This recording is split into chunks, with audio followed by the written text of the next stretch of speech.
What's up, guys? This is Brave, and I'm here to do a review of category is Live, Work, Pose. Yes, I am here to review Pose. This is season 3, episode 1, and let's get into it. So we actually start this episode off in 1994. As we know, Pose has been jumping up a few years every season. So this is the third season and we have jumped up a few years. So we started this episode with the police raiding the Hellfire Club, which, as we know, that is where Elektra works. So baby girl's out here doing her thing, and next thing you know, everything's getting raided. The police yelling about how they're spreading that disease. And I'm just like, oh, here we go. Because at the end of the day, back in those times, the AIDS rates, were still very high. So we next get a scene of Elektra and Blanca. They're having a conversation about how Elektra's trying to figure out what can she do for work, because that was her main, stream of income. And Blanca is like, well, maybe you need to figure out something that will sustain you. And I absolutely agree that Elektra, because she's such a smart woman, you can definitely figure out a way to make a lot of money, Elektra. Come on, just think about it. So, we figure out that they're actually at the ball, and we see Lamar. Oh, baby, Lamar has grown up on us.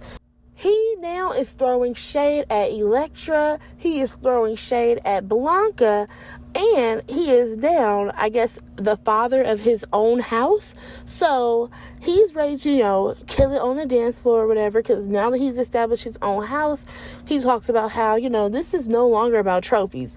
We about winning all this money. So if you guys caught, he mentioned something about Damon and how Damon has a drinking problem. And I'm like, wait, when did this happen? I understand that we skipped up a few years, but I really want to know, what happened to Damon that caused him to spiral into having, a bad drinking problem. But moving on from that, so we get to the ballroom scene, and Pray Tell is still on the mic, and here comes the House of Khan. Actually, the first house I was about to win was House of Pendarvis, but here comes House of Khan, which is Lamar's crew, his house, and baby, they shut it down. Okay, all of his people look good. His girls look great. But also, the thing that I noticed about this was that, did y'all catch that they were walking to Regulator by Warren G and Nate Dogg? I was like, wow, that is such a popular song. I did not expect for it to be used in that scene though, but it was still really good. Like I said, the first girl who walked out, stunning. The second girl, she was beautiful as well. And then here comes Lamar. He kills it. 10s across the board. So, after that, we see the council, they meet up, and they ain't got the money. The grand prize was $1,000, but they ain't had $1,000s. How about everybody was up there waving not hundreds, they was waving $1 bills, and they did not have enough money to pay the House of Khan. Well, baby, the House of Khan was ready to collect.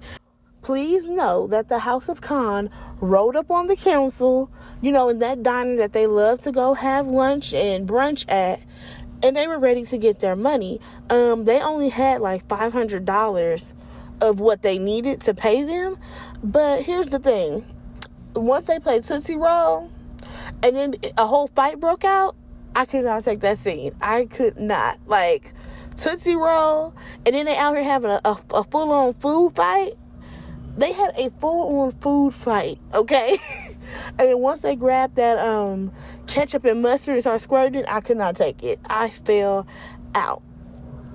All right, so after that, we see Blanca. And baby, Blanca's got a man at home. Okay, well, at his home, but she be at his home. So we gonna say Blanca got a man at home. It is so interesting because she's trying to run out the door. She happens to catch that Nicole Simpson had died. So this is a lot of this episode actually had to do with the OJ situation. And while Blanca's trying to run out the door, her man is just like, hey, like, I want you to stay here or whatever. She's like, listen, I got one more child at home, and then after that, I'm gonna be with you. So I'm like, okay, cool. Also, Blanca man is fine. I said, come on, Blanca, you better catch you a man that look good. So we see Angel and Poppy. She sees him talking to like the receptionist. She feels like the receptionist is flirting, and she also feels like she's not getting enough work. She's not booking enough work. But Poppy's like, no, you just gotta wait. He's trying to do his best as well as manage other people. So she is feeling a little insecure. But, I feel like at the end of the day, Poppy will always have Angel's best interest at heart. So now we get to Macy's, y'all. I never thought I would see Pray Tell out here spraying white women with Chanel No. 5. I never thought I would see that. But Pray Tell is out here working a day job at Macy's, and one thing that stuck out in that scene was that he has a little flask with him and he's drinking. So he full on has a drinking problem at this point, which sucks because we all love his character, but there's a lot going on with Pray Tell. So after he leaves his job, he then has to go to a funeral because these people continuously die around him. All these people who are affected by the AIDS epidemic. So, and he like looked in the casket, and this guy who was dead, he had like just walked in a ball like a couple of nights before. So it's really sad. It's really hitting home for him. And keep in mind, he's drunk at his funeral. At this point, he tells his other council members that he's no longer, going to be doing the balls. He is retiring. Because according to him, he has nothing left to give. So we then see Blanca. She's at work. I guess she's like a nurse's aide or something. I'm not really sure because she has on like the nurse uniform, but she also talks about going to nursing school. So I'm going to assume that, she's just a nurse's aide. So we see her, and she is in the room with Cubby. You guys, I could not even recognize Cubby until she said his name. I was like, oh my gosh, Cubby. Like, this one really broke me. Like, it really did break my heart to see him in a hospital bed like that. Also to know that he became blind from his illness. They even talk about how Lamar, he doesn't come and visit, and Blanca is like, don't take it personal. He's just, so busy trying to, build his own house up or whatever. And then Cubby was like, oh, well, so much for family. So at that point, that's when Blanca, she brought up his birth mom, and he's like, no, my birth mom, she doesn't like me. She never loved me, all this stuff. And Blanca has to tell him, like, no, like, I talked to her, and she does care about you. She does love you. So now Cubby's kind of confused, like, well, why'd you talk to her? And then it hit him, oh, you had to talk to her because I'm going to be dying soon. And that just broke me. It really did. I definitely cried on that scene. But, Blanca tells him, like, no, your mom, she loves you. She wants to see you. And, Blanca is just so good at, like, being caring and being thoughtful. I really do enjoy seeing Blanca just have, like, this big, full heart and so much love to give. So, he said, this is one thing that he said, it kind of stuck out to me. Cubby said that when he came out, he was going to prove to his mom that she was wrong about people dying from this disease, and now it's going to be him next. Oh my gosh, that hurt my heart so bad, because we know that Cubby is going to die. You know what I mean? And unfortunately, it was because of AIDS. But next thing you know, we actually see his mom come in, and it's very clear that she wants to apologize and she wants to make things right with Cubby. It's just so sad that it's happening so late, you know? But there's another scene that I want to talk about a little bit later that I'm just like, okay, I'm okay with this. All right, so after that, we see Blanca. She's talking to the other nurse. I think her name may be Judy. I can't remember. But y'all know her homegirl, the nurse lady. She's just talking about how, you know, she doesn't know what she wants to do next. And at this point, that is when the nurse was telling her, like, oh, well, you know, you should really try to go to nursing school because you will be really good at it. And that's very true, because we see how Blanca has been with everyone that she has visited in the hospital. She is very good and very thoughtful and caring. Blanca goes home. She's looking for Damon. But when she turns on the TV, she's like, oh, shit. And then it, like, cuts to Pray Tell. Him coming home to Ricky. Honestly, I did not expect for Pray Tell and Ricky to still be together. Like, I get it, but at the same time, do we really need them to be together? Like, okay, whatever. So, Ricky, he over here talking about he's like slaving in the kitchen, making whatever that was that he made with some french fries, because none of that food went together. Him and Pray Tell, they start arguing because Pray Tell has this drinking problem. And Ricky is like, you don't even care about what I have going on. You know, today was a big day for me. I got a call back from Janet's tour. And Pray Tell doesn't care at all. Next thing you know, Blanca calls Pray Tell. She wants him to come over so that they can have a watch party and see what OJ is going to do next, because at this point, this is when OJ was actually on the run. So, after that, we see that, I believe it was Judy, Pray Tell, Ricky, they had already come over to Blanca's house or whatever, and everyone's voicing their opinion about OJ. So, Blanca is coming from a standpoint of, you know, he killed his wife. And then we have what's his name? Pray Tell talking about, no, he's a black man. He's running because he's black. He talks about how OJ was raceless because white people loved him until all this happened. So we get to the next scene. Y'all, we hear Brandy, I Want to Be Down bumping. And I mean, like, it's bumping. And I'm like, one of my favorite songs. So it's a scene with Angel and Lulu. So Angel is questioning, you know, Poppy's managerial skills, and we learn that Lulu is back on the pole because even though she was in school, that don't pay no bills. So next thing you know, she lights a blunt, right?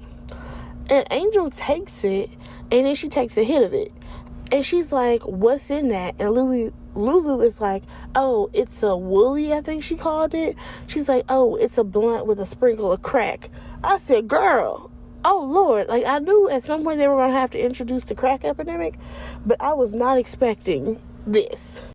So Angel was like, oh, I cannot be doing that type of drug because Poppy don't want me to do that. And, you know, she trying to, you know, stay in Poppy's good graces. So next thing you know, she get a phone call from Blanca. Blanca trying to get her to come over. She don't even know who OJ is. And then she ends up taking the blunt back from Lulu. And then she starts smoking. And I'm just like, girl, now you about to be hooked on crack. I can't. But keep in mind, she out here calling Lulu a crackhead. And I'm just like, but what are you? Because I'm like, this is not going to end well for either one of you. So we then flash back to Blanca's little watch party. Pray Tell is clearly drunk. And now Damon has to deal with him. And I'm like, but y'all just said that Damon was an alcoholic. I guess Damon was sober at this point. And he's trying to help Pray Tell. So they go back to Damon's room. And Pray Tell don't want to hear nothing about a sobriety. So that was a fail. Electra, she gets there looking fabulous. The nurse lady, she ends up leaving by the time Lulu and Angel get there. Now, I will say this. Angel's outfit, super cute. Okay? Was super cute. Angel is ready to smoke again. I'm like, uh-oh, here we go. Baby girl's about to be a crackhead. And then Pray Tell talking about some, oh yeah, I'm going with them. So Now, once they get to smoking or whatever, they tell Prey that it's laced with coke. I said, first of all, red flag, y'all some liars. That ain't got coke in it, that got crack in it. So he's like, I'm gonna pass on that. That's not for me. So he passes, and next thing you know, Poppy comes in. So I thought Angel was gonna kind of freak out because Poppy showed up, but nope, she played it cool. So when they finally get to the end of the whole OJ situation, Blanca, she cuts off the TV talking about all right, y'all, we gonna have dinner. So once they have dinner, Blanca talks about bringing the House of Evangelista back and for them to have like Friday night dinners together still. And they're like, no to dinner, but they do want to return to the ballroom scene just one last time. So we then see Blanca go to her man house, and we learn that she actually had a problem with reading. She was dyslexic, and she didn't find out until she was 14 years old. While all that time leading up to that, every teacher thought she was just dumb. So her boyfriend is like, oh, and also we learn his name is Christopher. He's like, well, I'll help you study. I really want to help you become a nurse. And they say, I love you to each other. And at this point, he's like, well, I think we should take the next step. I want you to be my parents. Blanca immediately jumped up and is like, no, because your parents are going to judge me, and then they're going to judge you, and then there's going to be all these things. And he's like, no, if my parents love me, they're going to accept you, and that's just going to be that. So keep in mind, y'all, they have been dating for 6 months so far. 6 months. So we then see Blanca, she's getting ready to go meet his parents.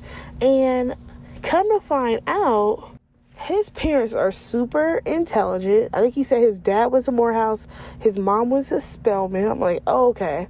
So these are some smart black folks.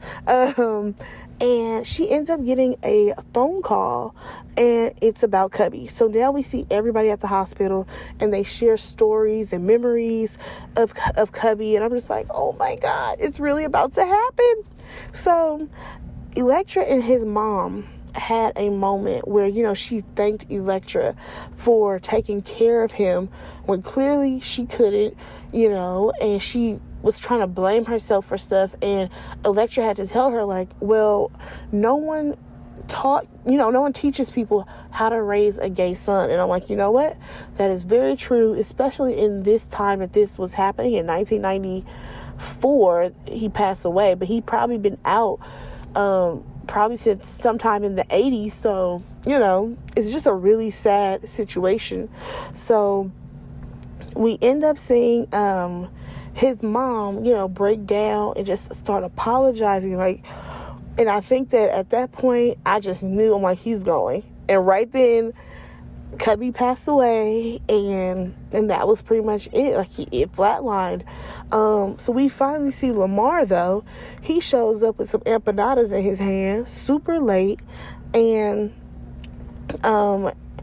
Elektra is like, where were you? Because your brother just passed away. Like, Cubby is gone.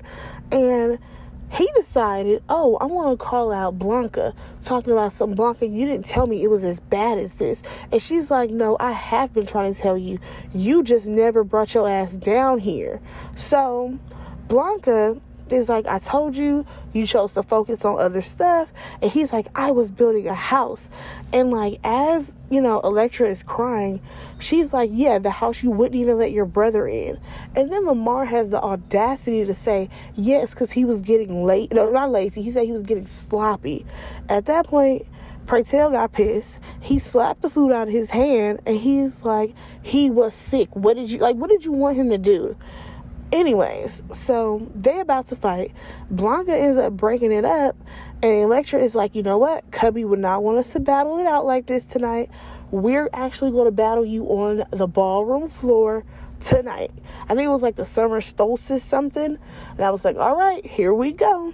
So we do see Lamar go in there into Cubby's room, and he's definitely crying and having a moment about it.